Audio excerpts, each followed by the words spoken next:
에, 말씀은 잘 알고 모르고가 아니에요. 말씀이 가슴에 꽃으로 핀 사람들이 있어요. 말씀이 좋아서.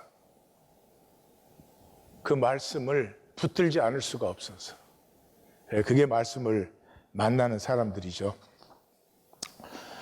하나님의 나를 사는 것이 복이다. 이렇게 우리 엄미성도가 정리를 해주셨는데, 그 하나님의 나를 살면 어떤 모습이 될까? 그건 잘 모르죠. 그래서 오늘은 그 모습을 제가 나누겠습니다. 시작은 인간론이에요. 사람과 삶, 둘 중에 하나예요. 하나는 생존 동물로 사는 거예요. 이 세상에서 남보다 잘 살고 잘 되고 좋은 것이죠. 그것이 전부인 생존의 경쟁 게임이죠.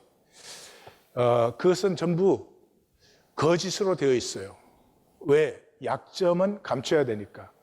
우리 어릴 때부터 집에서 무슨 안 좋은 일이 있었을 때 바깥에 나가서 얘기하면 안 돼요.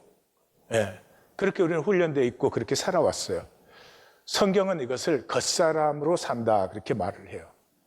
겉사람으로 사는 사람은 이 세상이 전부기 때문에 이 세상의 기분스, 이 세상에서 주어진 것으로 자기가 누구인지를 파악합니다.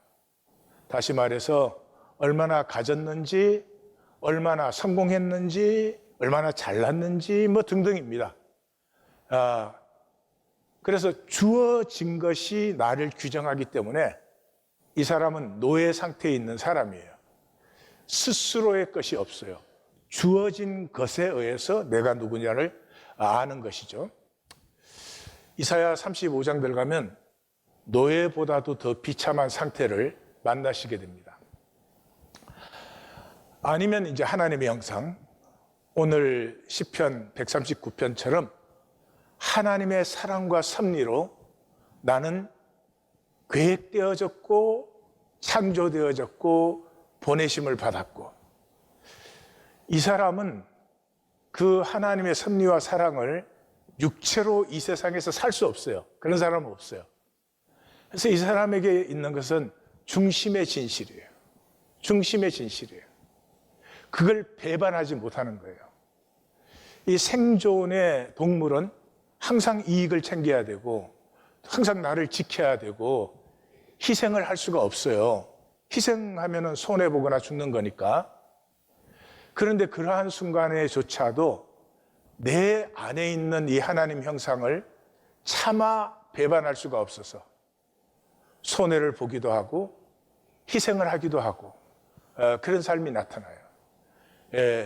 그런데 내가 이익을 챙기고 나를 지켜야 됨에도 불구하고 내 중심에 있는 것을 배반할 수 없어서 내가 손해와 희생을 볼 때 그 자리에서 초월이 일어나요. 그 순간에 더 이상 나는 세상이 규정하는 내가 아니라 세상이 어떻게 규정을 해도 내 속에서부터 피어나는 진정한 나가 피어나기 시작해요. 그래서 기분으로 사는 것이 아니라 이 사람에게 있어서는 무엇이 내게 가능한가? 이 자리에서 진정으로 나는 어떤 사람, 어떤 존재가 될 수 있는가 하는 것이에요. 성경은 이것을 속사람이다 그렇게 말을 합니다.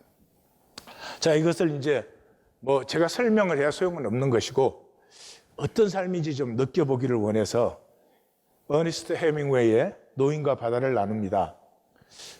이 노인과 바다는 쿠바의 한 늙은 어부의 얘기인데 이렇게 시작해요. 그는 멕시코 만류에 조각배를 띄우고 혼자 고기 잡는 노인이었다. 노인은 84일 내내 고기를 한 마리도 못 잡았다. 첫 40일까지는 한 소년이 함께 있었다. 근데 40일 동안 고기를 한 마리도 못 잡자 소년의 부모는 노인이 살라오에 걸렸다 살라오라는 건 최악의 운을 말하는 거예요. 이 생존 동물에게는 이게 뭐 거의 전부예요. 운이 전부예요. 예, 살라오에 걸렸다. 그래서 소년은 배를 옮겨서, 그리고 그 첫 주에 커다란 물고기 3마리나 잡았다. 여기 해밍웨이를 읽어보신 분이라면 눈치가 금방 옵니다. 아, 해밍웨이는 지금 어부가 누구고 고기 잡아서 돈 버는 사람이 누군지를 얘기하려고 하는구나 합니다. 그래서 이 소년의 이름은 마놀린인데, 마놀린은 임매뉴엘, 매뉴엘의 애칭이에요. 그러니까 이 작품이 해밍웨이 자신이 스스로 내가 쓴 작품 중에 가장 훌륭한 작품이라고 하기도 하지만 그 성경적 상징성을 다 사용한 작품이에요. 그래서 매뉴엘, 임매뉴엘, 매놀린, 그러니까 이 구원이 함께함이잖아요. 예, 하나님이 함께함, 그 복음서 신약 시작이죠. 하나님이 함께하면 서로가 함께할 수 있게 된다. 이게 구원이죠. 그래서 이 마놀리는 노인을 믿어요. 믿음이라는 단어가 많이 나옵니다. 뭐를 믿어요? 사람임을 믿어요. 이 산티아고 노인은 사람이에요. 지금 사람은 거의 없어요. 생존 동물이죠. 생존 동물이라는 그 말은 돈이 전부예요. 어떻게 돈을 벌고 어떻게 돈을 많이 가질 수 있나. 그게 삶이 되어버렸어요, 이 세상에서는. 그런데 이 산티아고는 어부예요. 본질, 실제가 살아있는 사람이죠. 그래서 그 고기를 한 마리도 못 잡고 돌아오는 나머지 44일 동안에 이 마놀리는 노인을 챙겨줘요. 마중 나가고 빈손으로 들어온 그 노인을 아파하고 그 낚시를 챙겨주고 그물을 챙겨주고 이렇게 하죠. 첫 번째 오디오에서는 노인과 소년의 관계를 여러분은 보시게 될 거예요. 한 가지는 아빠는 믿음이 없어요. 그 말은 무슨 말이죠? 아빠는 고기 잡는 게 돈 버는 건 줄 알아요. 그 말이에요. 예. 그리고 그 소년은 이 산티아고 노인과 한 모든 것은 다 기억한다고 하잖아요. 이게 뜻과 잔이죠. 내가 하나님과 함께한, 말씀과 함께한 기억이 내 안에 살아있는 게 신앙생활이에요. 내가 종교 행위를 하는 게 아니고. 예. 그런데 종교는 기억이 없죠. 다 머릿속에 개념으로 하기 때문에 종교는 기억이 없어요. 그래서 교리를 만들어 놔요. 예, 제일 그 중심은 사랑의 대화예요. 사랑조차도 아픔이 될까봐. 84일을 고기를 못 잡았으니까 먹을 게 없어요. 그러니까 마놀린이 제가 먹을 걸 좀 갖다 놓을게요. 그러니까 아니야, 먹을 게 좀 남아있어. 파이엘라, 이 노란 쌀밥 있죠. 그게 좀 남아있어. 그래요. 그러니까 그러면 데울 수 있게 불을 제가 켜놓을게요. 그러니까 아니 괜찮아, 차게 먹어도 맛있어. 그래요. 그러니까 그 소년이 밥까지 매일 갖다 준다는 게 노인에겐 너무 미안한 일이잖아요. 예, 그러니까 이제 조심스럽게 물어보면 자꾸 거부할 수밖에 없는 거죠. 그러니까 마놀린이 그러면 그 같이 먹을 걸 좀 갖다 놓을게요. 같이 드셔보세요. 아주 맛있을 거예요. 그렇게 하고는 음식을 갖다 놓습니다. 또 미끼도 미끼가 이제 투나와 정어리를 써요. 투나의 큰 게 이제 미끼고, 이 청새치 잡는 그 낚시는 낚시 사이즈가 우리 머리보다 훨씬 더 큽니다. 굵고. 그래서 그 미끼를 끼고 그 낚시를 가리기 위해서 정어리를 낚시에 쭉 가려놓죠. 두 가지가 있어야 되는데 노인은 없죠. 그러니까 이제 제가 미끼를 좀 구해다 드릴까요? 그러니까 아니야, 남은 게 있어. 내가 잘 간수해 두었어. 그러죠. 근데 마놀리는 알죠, 없는 걸. 그러니까 그러면 싱싱한 걸로, 오래됐으니까 싱싱한 걸로 4마리 제가 갖다 놓을게요. 그래요. 그러니까 그 노인이 못 이기는 척, 그러면 1마리만 갖다 놔. 그 말을 들은 마놀리는 신나게 나가면서 그러면 2마리 갖다 놓을게요. 예. 느껴지세요? 사랑조차도 아픔이 될까 봐. 이것이 생명의 대화예요. 우리는 가족 안에서조차 이런 대화를 잃어버렸어요. 이번 달 렌트비는 어떻게 낼 거야? 이게 대화인 줄 알아요. 애 뭐 학원 보내야 되는데 학원비가 얼마야? 뭐 이게 대화인 줄 알아요. 잘 생각해 보세요. 굉장히 참혹한 것입니다.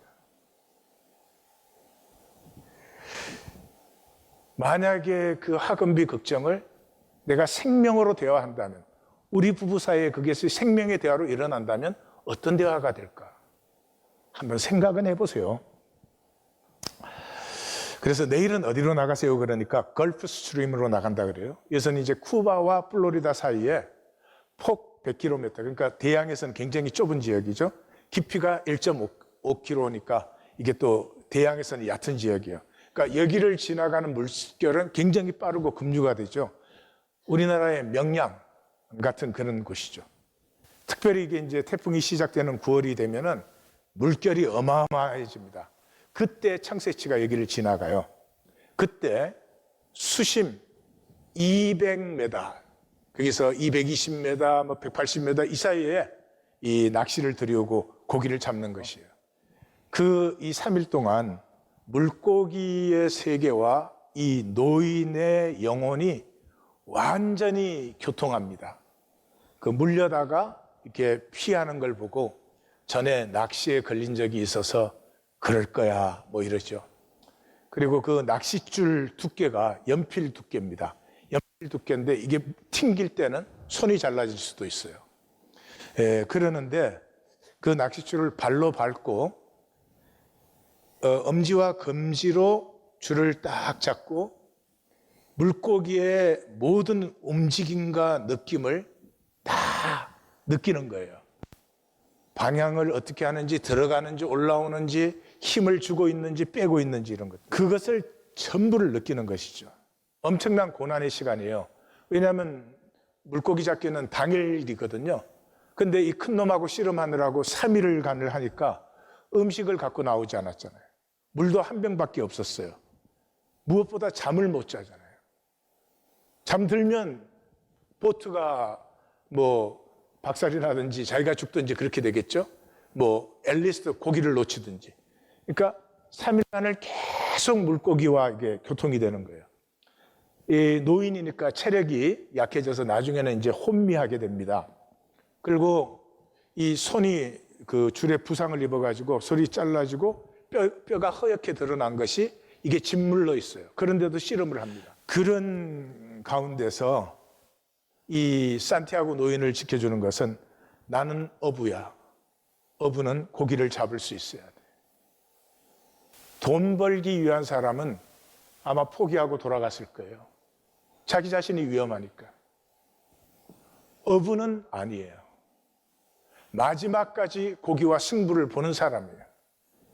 그래서 결국 사흘째 되어서 이제 물고기가 지게 돼서 죽어가는 고기를 배 곁으로 끌고 왔죠. 끌고 와서는 이제 심장에다 작살을 꼽아요. 왜냐 그러면 막 그 작살로 여기저기를 찔러대면 고기가 너무 고통스럽기 때문에 이 고기의 움직임을 아는 사람만 할 수 있는 거예요. 심장에 작살을 찔러 넣어서 고기를 죽여서 옆에다 이제 붙여 놓는 것인데 상어떼들이 이제 습격해서 오죠. 그 상어떼를 정확하게 알아요. 제일 처음에 오는 상어가 마코 상어예요. 이 산티아고 노인에 의하면 바다에서 가장 빠른 녀석이에요. 그래서 이 마코 상어는 어떻게 접근해서 어떻게 먹이를 쳐가지고 어떻게 도망 나가는지 그 움직임을 다 알아요. 그래서 작살을 가지고 싸우다가 작살도 부러져 나가고 이 움직이니까 그 잡는 몽둥이 그것도 부러져 나가고 나중에는 이제 키 핸들, 키를 이렇게 키에 꼽아서 이렇게 배 핸들을 하는 그 핸들까지 다 부러져 나갑니다. 그때는 이미 밤이 깊어지고 더 이상 싸울 것이 없어요. 그래서 밤새도록 이제 고기가 다 뜯어먹히게 되는 거죠. 이 산티아고의 삶은 야다의 삶이에요. 무엇보다도. 물고기를 알아요. 상어를 알아요. 바다를 알아요. 입에는 나침반이 없어요. 시계도 없어요. 그런데도 바람을 딱 느끼면 지금 이 계절의 바람은 어느 방향에서 오는 바람이고, 이 바람에는 내가 항구로 돌아가려면 돛을 어떻게 달아야 되는지를 아는 거예요. 그리고 해류를 알아요. 지금 이 시간엔 바닷물이 어느 쪽으로 어떻게 흐르는지. 이렇게 머리로 아는 게 아니죠. 몸 전체로 그대로 느껴요. 그리고 물거품이 있는 것을 보고, 물빛을 보고, 그 다음에 물 밑을 들여다보면은, 아, 해류가 보여요. 지금 어느 고깃대가 어느 쪽으로 움직이겠구나, 이런 걸 알아요. 인간 게임 하는 사람들은 아무것도 몰라요. 삶을 느껴본 적이 없어요. 관념밖에 없어요. 같이 살아남아야 된다. 돈 벌어 와야 된다. 병들어서 짐 되면 안 된다. 뭐 이런. 실제는 절대로 문제가 되지 않습니다. 실제가 통하면, 한 사람이 아프면 그것 때문에 이 가슴에서 솟아나는 생수가 더 풍성해집니다. 사실은 아픔 때문에 부부의 사이가 더 풍성해질 수도 있습니다. 근데 지금 그렇지 않습니다. 게임이 돼서 모든 게 시스템으로 대체되어 있습니다. 참으로 사실은 불쌍한 삶입니다. 무엇보다도 실제를 사는 사람은 모든 관계가 친구가 됩니다. 친구는 모든 관계가 무르익은 것이에요. 부부 사이도 좋은 부부 사이는 친구가 되고, 부모 자식 사이도 친구가 되고, 예수님도 마지막 밤 강화의 제일 결론이 뭐였어요? 이제는 너희는 나의 친구다. 그래서 이걸 마눌린을 통해서 보여주는 거예요. 이 조건 넘어서 생명이 통하는 관계. 그래서 그 막 사투를 벌이면서 그 아이가 함께 있었다면 그 아이는 나를 믿고 있을 거야. 벌써 사흘째 안 들어갔으니까 그 어촌에서는 그러면 죽은 걸로 다 압니다. 그런데 그 아이는 나를 믿고 있을 거야. 그리고 마지막 밤에 정신이 막 혼미해져요. 사투를 벌이는데 한 잠 못 잤으니까. 근데 나를 살게 하는 건 그 아이야. 산티아고가 돌아왔는데 마눌린이 계속 울어요. 물론 돌아온 게 반가워서도 울지만은 마눌린은 알아요. 산티아고 노인이 뭔가를 경험했다는 것을. 무언가를 경험하고 돌아온 거예요. 그러면 그 전에 산티아고는 이미 노모, 새로운 산티아고가 된 거예요. 무엇보다도 표상의 고난과 죽음. 이 산티아고 노인은 양키즈의 조 다마지오 그 선수를 굉장히 좋아합니다. 근데 그 좋아하는 이유 중에 하나가 그 경기하다가 발 뒤꿈치를 다쳤어요. 그런데도 마지막까지 아주 훌륭한 플레이를 하면서 경기를 끝냅니다. 경기 끝나고는 병원으로 실려가지만. 그래서 그 손이 잘려서 뼈가 나왔고 짓물러서도 이 씨름을 하는데 이렇게 생각해요. 발 뒤꿈치를 그 부상을 입고도 끝까지 플레이를 한다는 것은 이런 것일까? 그 얼굴이 잘라져서 굉장한 고통을 느끼면서도 발 뒤꿈치가 부상을 입었는데도 그렇게 멋진 플레이를 한다는 것은 이런 것일까? 이게 그리스도인이에요. 우리는 편하려고 사는 사람이 아니에요. 편하면 삶의 의미는 다 상실하는 거죠. 하나님이 육체로 이 세상에 보냈잖아요. 고난이에요. 그래서 항상 우리는 이렇게 생각해요. 어떤 고난이 타고 왔을 때 예수님이 그 모욕받고 침뱉음 당하고 조롱을 받을 때 이렇게 마음이 아프셨을까? 아, 그 못에 박힐 때 이렇게 아팠던 것일까? 십자가에 달리신 것이 이렇게 아픈 것이었을까? 제자들이 알아주지 못하는 것이 이렇게 아픈 것이죠. 표상이 있기 때문에 고난을 지나갈 수 있는 사람들이에요. 그래서 사흘간 그 사투 속에 물고기를 이제 가까이 끌고 와서 처음으로 눈이 마주쳐요. 그래 이렇게 말하죠. 살았을 때나 죽었을 때나 나는 너를 사랑해. 누가 죽어도 상관이 없지. 우린 살았으니까. 물고기도 살았어요. 산티아고도 살았어요. 안 죽으려고 죽음을 피하려고 몸부림쳤던 존재들이 아니에요. 살았기 때문에 죽음의 순간에는 너가 죽든 내가 죽든 기꺼이 죽음을 맞이해줘요. 왜냐하면 인간은 죽을 수 있지만 패배한 건 아니에요. 이 시대의 죽음은 패배예요. lost, lose. 참 슬픈 시대입니다. 그리고 하나하나 살아간 사건이 경험이 돼요. 생명을 경험하는 것이에요. 생명을 경험해요. 생명을 경험하기 때문에 경험은 반드시 새로운 차원을 열어요. 돌아와서 보니까 이제 살은 다 뜯겼으니까 그 큰 머리가 남아있어요. 큰 머리는 배를 정리해준 어부에게 줘요. 그리고 그 긴 침은 마놀린이 갖고 싶어 하니까 마놀린에게 줘요. 이 산티아고에게는 아무것도 없는 거예요. 그렇지만 이 사건에 제일 중요한 것은 누가 가졌어요? 산티아고 노인이 가졌어요. 이 사흘간 생명을 경험했어요. 이 현대인들은 너무 불쌍합니다. 경험이 없어요. 에피소드밖에 없어요. 뭐가 잘 됐다, 못 됐다, 이익봤다, 손해봤다, 에피소드밖에 없어요. 삶으로 만나지를 못해요. 너무 두려워가지고. 정말 안타까운 얘기죠. 그 관광객이 이 식당에서 웨이터한테 물어요. 그 5.5m의 그 큰 뼈대를 보고 저게 뭐냐고 그러니까 이 웨이터가 그래. 아, 저거 상어뼈예요. 그래. 왜냐 그러면 그 지역의 어부들은 다 상어를 잡아요. 잡기가 쉽고 돈을 훨씬 더 많이 벌고 그 어촌에는 이 가공 공장이 있어요.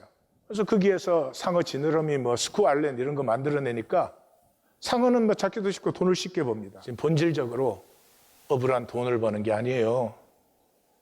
본질적으로 생명이란 돈을 버는 게 아니에요. 자유한 사람이 돈을 더 잘 벌어요. 그리고 마지막 장면이 그 리니아 해변의 사자 가족들. 자기가 젊었을 때 이제 선원으로 있을 때 그 배를 타고 거기를 지나가는데 그 해변에 사자 가족들이 탁 나와 있는 거예요. 이 사자 가족들은 보니까 아무것도 상관하지 않는 것 같아. 대양을 다 자기 것으로 가진 것 같고 뒤에 있는 정글도 다 자기들 것인 것처럼 누가 혹시 깨물지 않을까 이렇게 두려워하지 않고. 사자도 그런데 사람이 왜 그렇게 두려워해요? 아니, 무엇 때문에 행복하지 않으세요? 뭐를 더 가지셔야 돼서? 산티아고 노인은 자신으로 충분하여 실제를 만나고 산 삶이죠. 왜요? 자신과 바다와 물고기를 돈 벌기로 전락시킬 수 없었어. 그렇지만 어부라는 자신 중심에 무언가 그렇게 해치울 수 있는 것이 없어서 초점이 선명하여 생명으로 부여한 삶이었어요. To will one thing. 그럼 뭐 내가 언제 집을 살 것이냐? 집을 살 때는 사시면 돼요. 그게 욕심 부린다고 빨리 사시는 건 아니에요. 내가 나인 것에 초점이 선명하면 나머지는 따라오게 돼 있어요. 여호와 이레고 합력하여 선이 되는 것이죠. 이 삶은 자신을 조건과 상황으로 보는 자는 결코 살 수 없어요. 한 번 더 말씀드립니다. 내 조건과 상황이 나라고 생각하는 사람은 결코 살 수 없는, 자기를 버렸는데 어떻게 자기를 살 수가 있겠어요? 제가 박동규 서울대 교수 박목월 씨의 아들입니다. 그 글을 하나 읽겠습니다. 내가 6살 때였습니다. 눈이 펑펑 쏟아지는 밤이었는데 아버지는 글이 쓰고 싶으셨는지 저녁을 먹고 나서 얼마 지나지 않아 방에 상을 가지고 오라 하셨습니다. 책상이 없었던 아버지는 밥상을 책상으로 쓰셨습니다. 어머니는 행주로 밥상을 잘 닦아서 갖다 놓았습니다. 그러자 아버지가 책상에 원고지를 갖다 놓고 연필을 깎기 시작했고 어머니는 나에게 3살 된 여동생을 등에 업히라고 했습니다. 그리고는 이불 같은 포대기를 덮고 내 옆집에 가서 놀다 올게 하고 나가셨습니다. 나는 글 쓰는 아버지 등에 뒤에 붙어 있다가 잠이 들었죠. 얼마를 잤는지 알 수 없었습니다. 누가 나를 깨워서 눈을 떠보니까 아버지였습니다. 통금 시간이 다 되어도 어머니가 아직 오지 않았으니 나가서 어머니를 좀 찾아오느라. 나는 자던 눈을 손으로 비비며 털모자를 쓰고 밖으로 나왔는데 밖에는 무릎 높이까지 눈이 쌓였고 하늘에서 눈이 펑펑 내리고 있었습니다. 나는 이 집 저 집 어머니를 찾아 다녔지만 찾지를 못했습니다. 지치기도 하고 귀찮기도 하고 해서 집으로 돌아오려다가 갑자기 어머니와 제일 친한 아주머니가 아랫동네에 살고 계신 것이 생각났습니다. 그 집에 한 번만 더 다녀오기로 했습니다. 아랫동네로 가는 길로 들어서는데 전봇대가 있고 그 전봇대 옆에 나보다 더 큰 눈사람이 있었습니다. 나는 아무 생각 없이 눈사람 곁을 스쳐 지나가는데 뒤에서 누가 동기야 하고 불렀습니다. 보니까 어머니였습니다. 어머니는 눈을 철철 맞으며 머리에 쓰고 있던 보자기를 들추면서 너 어디 가니? 하고 물었습니다. 나는 볼멘 소리로 어머니 찾아오러 오기 위해서 아랫동네 아줌마 집에 가는 중이에요 라고 이야기했습니다. 어머니는 갑자기 내 귀에다 입을 대고 물었습니다. 네 아버지 글 다 썼니? 나는 고개만 까딱거렸습니다. 어머니는 내 등을 밀어 집으로 돌아왔습니다. 나는 이 사건을 평생 잊지 못하고 삽니다. 세월이 갈수록 내 머릿속에 몇 시간씩이나 눈구덩이에 서서 눈을 맞으며 3살 된 딸을 업고 계시던 어머니를 생각합니다. 3살 된 내 여동생이 아버지가 시를 쓸 때 울어서 방해가 될까 봐 그렇게 어머니는 나와서 눈을 맞고 서 계셨던 겁니다. 나는 대학을 졸업하고 처음 직장을 다닐 즈음에 조금 철이 들어서 어머니에게 한번 물었습니다. 엄마, 그때 얼마나 힘들었어? 아버지는 돈도 많이 벌어오지 못하는데 어머니는 뭐가 좋아서 낮에 힘들게 일하고 고생하면서 밤에 애를 얻고 밖에 나가 있었어? 나는 어머니가 우리 생활을 끌고 가는 것이 안타까운 마음에서 물어본 것입니다.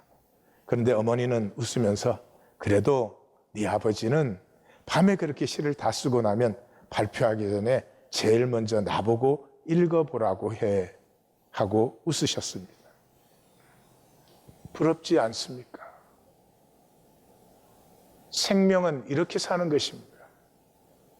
남편은 자기 속에 피워보고 싶은 것이 있고 그 피워보고 싶어하는 남편의 마음을 어려운 상황에서 안타까이 받아주는 아내. 이렇게 살면 행복합니다. 이 세상에 쏘가서 생명은 다 잃어버리고 뭐를 가져야 되고 뭐가 있어야 되고 뭐를 대접을 받아야 되고 아프고 안타깝습니다. 입으로는 하나님 그러지만 마귀의 말을 다 따르고 있습니다. 그러나 저는 이 얘기를 읽었을 때 저는 확실하게 알 수 있었어요. 이 세상에서는 박목월 씨가 큰 사람이죠. 박목월 씨 부인은 이름 아는 분도 없을 거예요. 그런데 천국에서는 이 아내가 더 복된 사람입니다. 더 복된 사람입니다. 생명 속에 있는 신비를 피워낼 수 있었던 구원은 초월입니다. 인간 게임을 거부하는 것입니다. 아까 산티아고가 이 고기 잡는 것을 돈벌이로 만들 수 있지만 자기 중심에 차마 그럴 수 없어서 그렇게 고생을 합니다. 모든 어부들이 비웃지만 그는 그의 길로 살아갑니다. 인간 계임을 거부하는 사람은 십자가를 만나야 됩니다. 십자가로 가치가 충분합니다. 하나님이 나를 위해서 죽으셨습니다. 그 이상의 가치가 어디에 있습니까?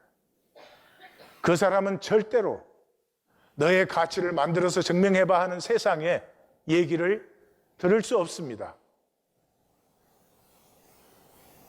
내가 만약 하나님의 아들이라면 증명해봐, 이런 거짓을 듣지 않습니다. 그래서 이 세상에 대해서 저항할 수밖에 없는, 더 정확하게 말하면 이 세상에 순종할 수 없는 사람들이에요. 저항을 저렇게 크게 쓴 것은 저것이 이사야 35장이기 때문이에요. 지금 기독교는 세상 말을 듣는 정도가 아닙니다. 그리고 십자가에 예수님을 불러요. 슬프기도 하고 아프기도 하고 정말 안타깝습니다. 멸망은 거짓 게임으로 생명을 패하는 것입니다. 나 만들기에 미쳤어. 이 세상에서 나 만드는 길은 돈밖에 없잖아요. 돈 외에는 다 사라진 사람들이에요. 돈 때문에 실제가 완전히 상실되어 버린 사람들. 산티아고 노인도, 박목을 시인도, 그 아내도 행복한 사람이었습니다. 생명을 누린 사람들이에요. 조금이겠지만. 그리고 이것이 거듭난 사람이고 구원받은 사람이에요. 우리는 생존 세계에서 인간 게임을 합니다. 사회의 집단 암시를 받아 더 벌어, 더 소비에 매진하고 모든 행위는 더 보여주기 뿐입니다. 잘 먹고 잘 쓰지만 자신의 존엄성을 모르는 세상의 부속품들로 전락했습니다. 인간은 도구가 아닙니다. 목적 자체입니다. 수익과 소유의 수단이 될 수 없습니다. 인간은 그런 미혹에 대해서 반드시 저항하게 되어 있습니다. 하나님의 나를 알면 그냥 나로 나됨을 담담히 누립니다. 소박한 것이에요. 증명할 필요가 없는데 무슨 북치고 장구치고 난리를 치겠어요. 평안하면 내면이 깊어지고 고난이 오면 기꺼이 도전을 받으며 실제를 살기에, 삶의 매일매일이 경험이기에 경험은 새로워지는 것입니다. 성화되는 것입니다. 우리 함께 이 자리로 들어가십시다.